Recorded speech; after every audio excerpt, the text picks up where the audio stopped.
процес на цивилно општество сите наши граѓани. Почесен председател, кој и ова установа е трансформирана во модерна поддршка и во однос на потребите на родителите. Психосоцијален модел базиран на човекови права. И човечките ресурси и капацитети треба максимум. Почитувани сограѓани, почитувани пријатели, почитувани присутни, почитувани гости, Србија и од другите земји, почитувана висока представничке заменичке на УНИЦЕФ, овде во нашата земја, градоначалничке и сите од владата, сите пријатели денеска овде. Дозволете ми прво на почетокот да го искажам моето задоволство што имам честа како председател на владата на Република Северна Македонија да бидам покровител на оваа меѓународно научна стручна конференција.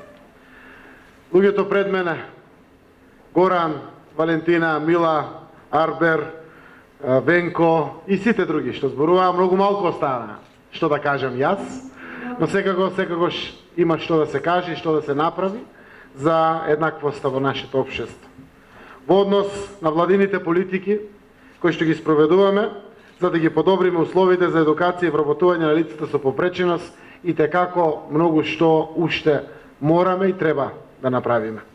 Но затоа јас сакам денеска и би можел да повикам на зголемување на свесноста на целокупното општество за овие луѓе. Тие се истите како и сите нас, само им е неопходна поголема поддршка за да можат и тие да се школуваат, да добиваат соодветен третман од институциите, а потоа и да се вработат.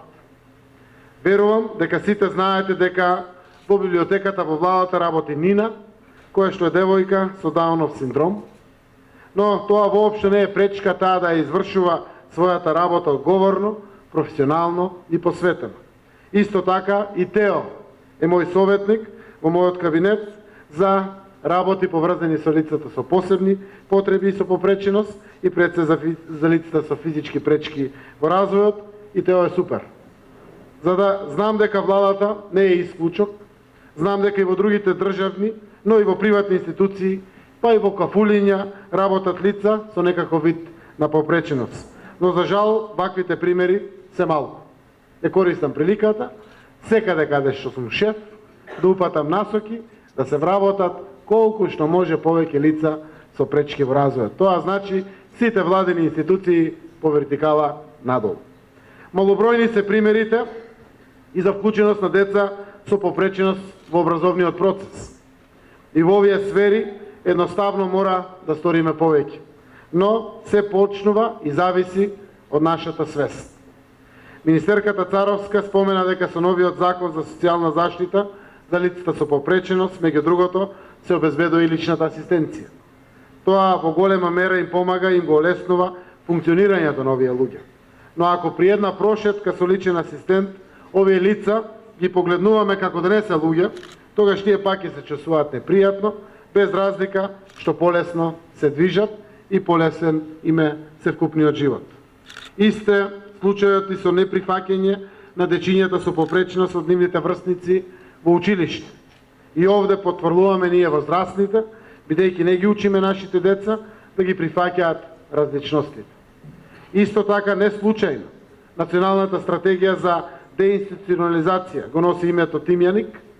Се сеќавате каква беше реакцијата на жителите кога се обидовме во мали групи домови, во мали групни домови да ги сместиме децата со попреченост. Истите тие луѓе кога одблизу ги запознаат дечињата, веднаш го сменија својот став. Почитувани, ова мало општество, како што е нашето, навистина треба да се ослободи од стигмата и дискриминацијата кон лицата со попреченост, но и кон сите останати кои на овој или на оној начин се разликуваат од нас. И тоа зависи од секој од нас. Пораките кои што секојдневно ги пренесуваме како едукатори, како доктори, експерти или како политичари, допираат до сите. Затоа тие пораки треба да бидат пораки на заедништво, за прифаќање и почитување на различностите.